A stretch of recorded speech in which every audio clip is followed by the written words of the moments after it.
Hello everyone, my name is Anthony, and today we're going to be talking about writing instrumental music. Now, this is something that I've struggled with for a little while, until I started really listening closely to some other artists and really focused on why their instrumental music was good, because it's kind of hard to capture the attention of a listener when there are no vocals. It's kind of a difficult thing to do, so we're going to be talking about some ways we can do that imitating artists of the past. One in particular I'm looking to take inspiration from is Joe Satriani.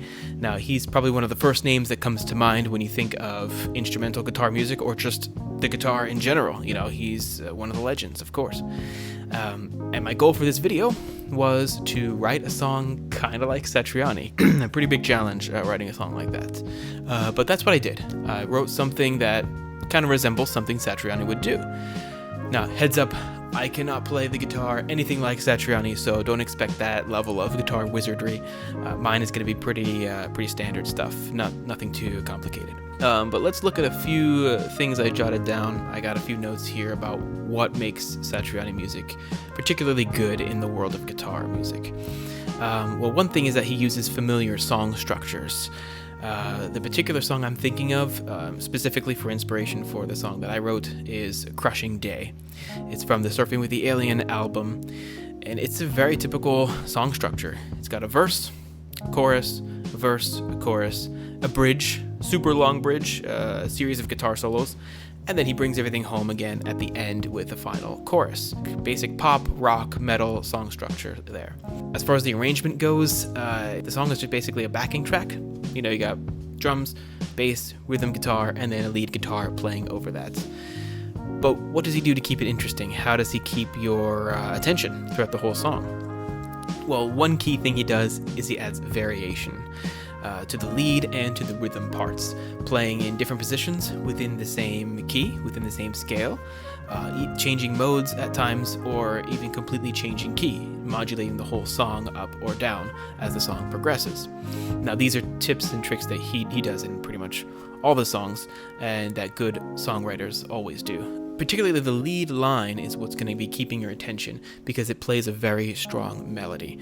I particularly love the melody in the chorus of this song because it's always reminded me of like an anime or video game theme song, something like Dragon Ball or Street Fighter, that kind of feeling. So the melody is pretty simple, it's memorable, it's singable, like you can hum along to it. It's really catchy. Cool, so those are some of the conceptual things we're working with here. Let's jump into logic and hear what I came up with. Alright, here we are. So let's talk about what I came up with.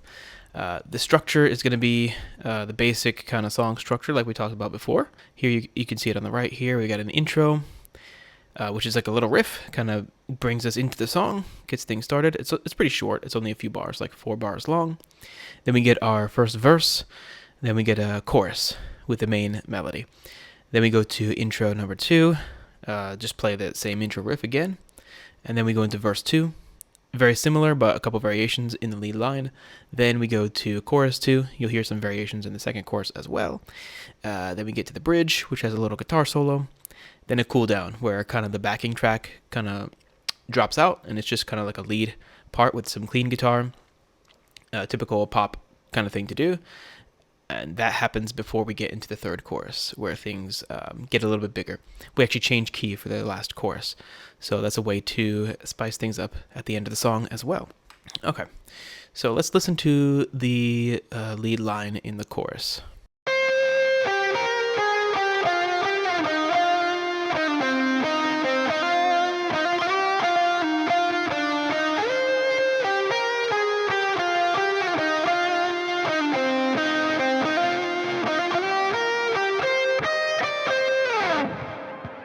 Guitar could have been intonated a little bit better, could have been played a little bit better maybe, but yeah, not too bad for a demo like this. Cool. So where did I get that melody from? So, as I said, the inspiration for this was Crushing Day by Joe Satriani. So I listened to the song a few times to get my musical subconscious kind of in that same mood, and I just kept humming and different parts of the scale. I started humming, starting on different notes within the same scale. Of course, I didn't have my guitar at this time, actually. I was just walking around on the street just after listening to Crushing Day and just humming along to myself, trying to come up with something different. And not surprisingly, I ended up coming up with this melody, which follows a very, very similar chord progression, almost the same. The first rotation of chords is pretty much the same as the Satriani song. The tempo overall is a little bit faster. I increased it. But this melody that I have here is like a two-part melody. So the second part of the melody has a slightly different chord progression. Same chords, just in a little bit of a different order. So let's listen to how the melody sounds along with the chords in the background. Then we'll talk about those a little bit.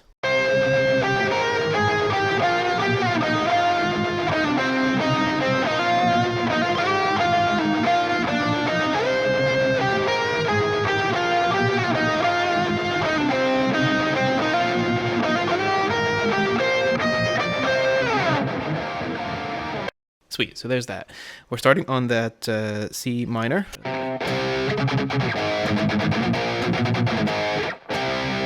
So we go from the 6 minor chord to the 4, to the 5, then to the 4. Then we go 6, 5, 4, 5. So the chord progression is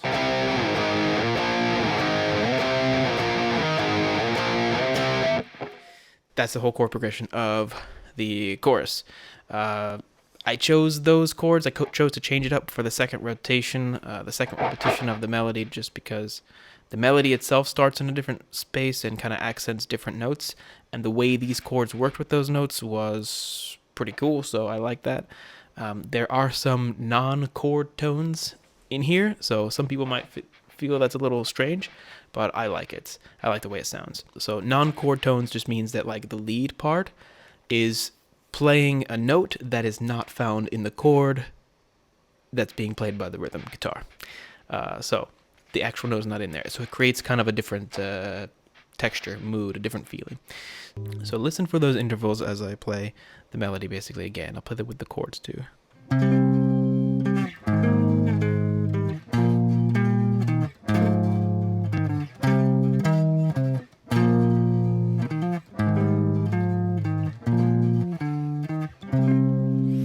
All resolving back to that main minor chord. Let's talk about the rest of the song. We start with the intro here, like this. It sounds like this.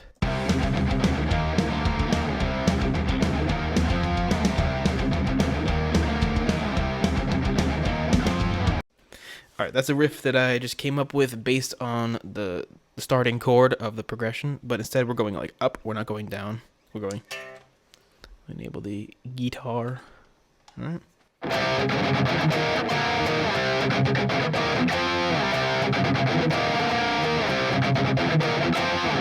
All right, all in C minor. And what we played during the verse is very, very similar to that, slightly different though. Let's hear that.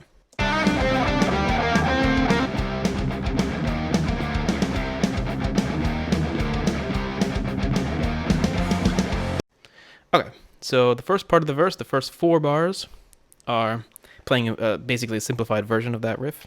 It was important to me not to have the rhythm guitar just playing the exact same thing throughout the whole song, so I changed it up quite a bit. So those are the first 4 bars of the verse.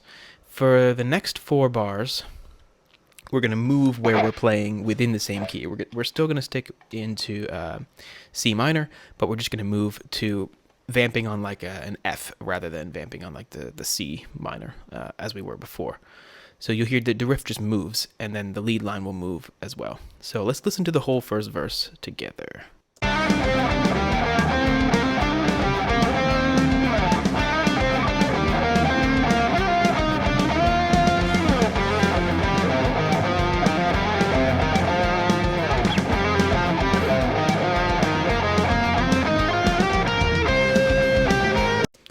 All right, yeah, so there you go.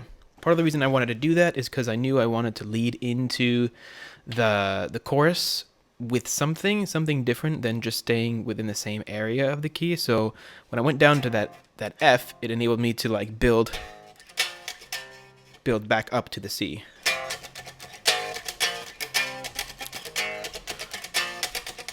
And then start playing the chorus. So you want to think about where the music as a whole is going and how you're going to transition from one riff to another in a way that makes some like melodic sense. So that's kind of the reason why I did that. Again, taking this idea from listening to a lot of other songs as well.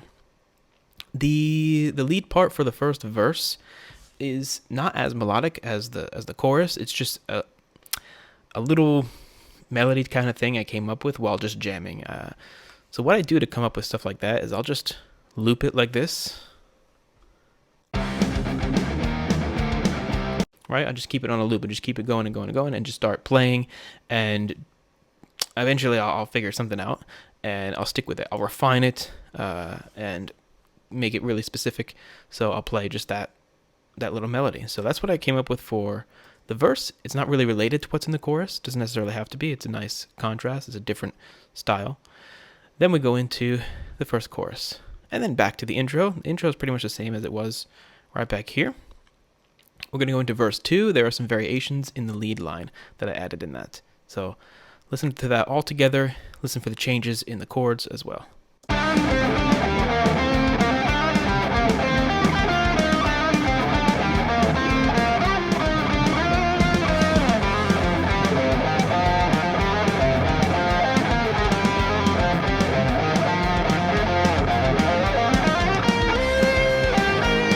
What I did with this is I added a couple little slidey parts, moving in between the different sections of this melody riff thing that's going on with the lead.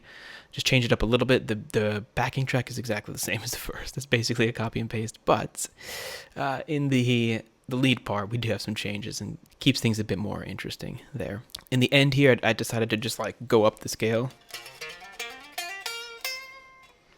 Something like that. Playing like a longer scale part leading up to the next verse. The next chorus, leading up to the next chorus. So we change how we play in the second chorus. So the first chorus, listen to the rhythm track.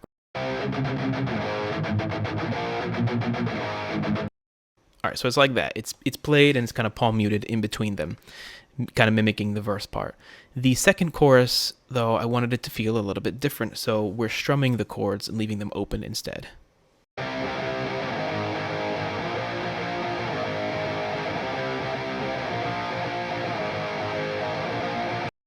So another way just to keep things different, so this is not the same exact verse that you heard the first time, and this is not the same exact chorus that you heard the first time. We're adding slight variations, picking up the energy a little bit. In the drums, slowly as a song goes on, I usually do this when I do programming drums. It's not really a programming tutorial or anything, but I slightly increase the velocity, the overall average velocity as the song goes on, especially in the chorus. The choruses are usually slightly higher in their velocity than the verses, and especially the last chorus will be slightly higher, even a little bit. There was some producer a while ago I was listening to, I don't even remember who it was. He was like, to give a good lift for the last verse of a song, a lot of times he'll just add a little bit more intensity to the drums, and that's it, and it just sounds bigger. So that's a really nice production kind of technique to think about too, in adding variation and dynamics to your song with the drums. Sweet. Then we go into a bridge. The rhythm part is, again, changed a little bit. The drums are a little different, too. I'm going to be playing the rhythm part on a floor tom, kind of like the intro. During the intro, we're playing the rhythm part, not on the hi-hat or a ride or cymbal or anything, but on a floor tom. We're doing the same through the solo part, because I didn't want, like, these cymbals kind of getting in the way. I wanted a darker, more set back drum part, just to emphasize the guitar a little bit more. That was kind of the thinking there. Hopefully it worked. So let's listen to the rhythm guitar.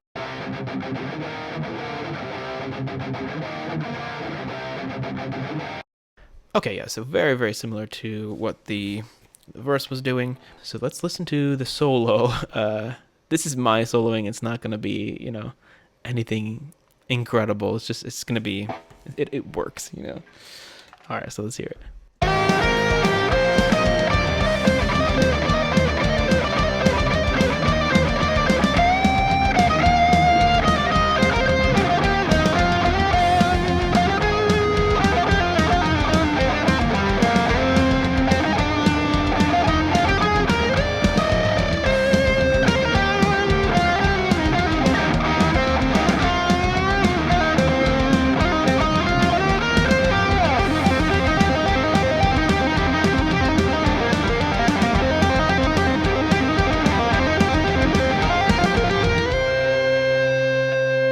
what was the thinking process behind this? Well, Satriani gets bluesy quite a bit. He adds bluesy licks, stuff like that. So I wanted to incorporate some of that. I wanted to give it some of my own style, some faster little licks going on up there.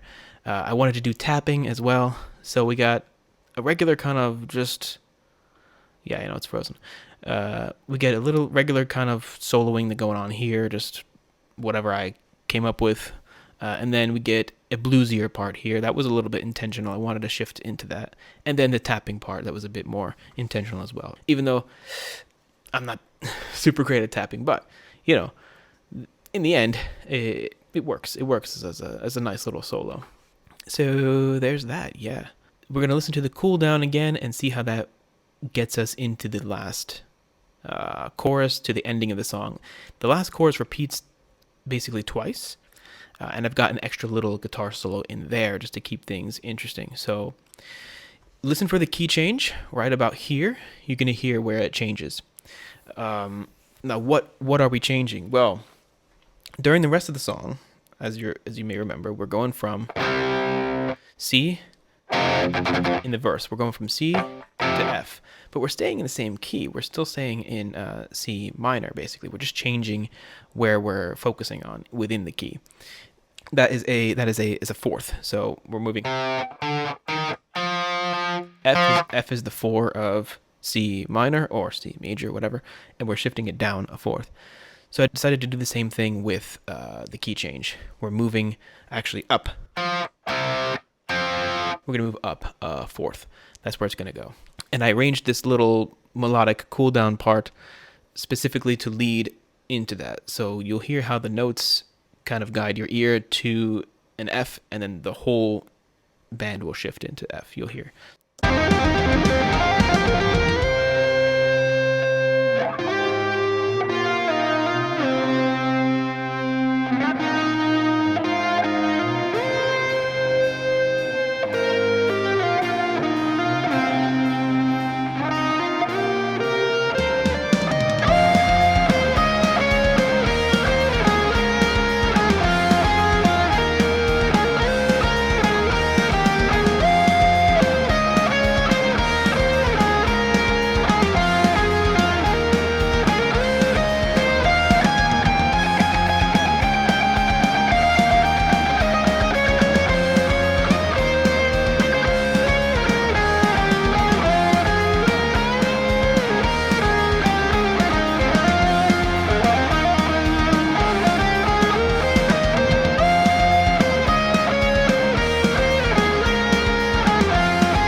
And then a classy little fade out toward the end. So, yeah, there's the song.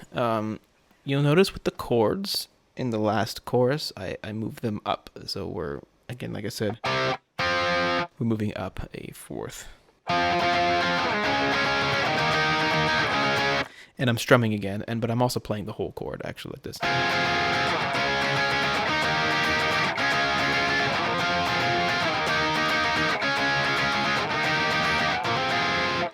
So playing the whole kind of minor thing and major chords completely.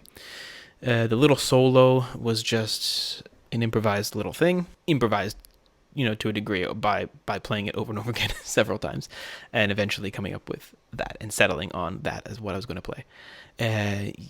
So basically, hope you like the tune. Hope it sounds cool to you. Hopefully you were able to take something from this when it comes to writing instrumental music, keeping it interesting, keeping it melodically focused.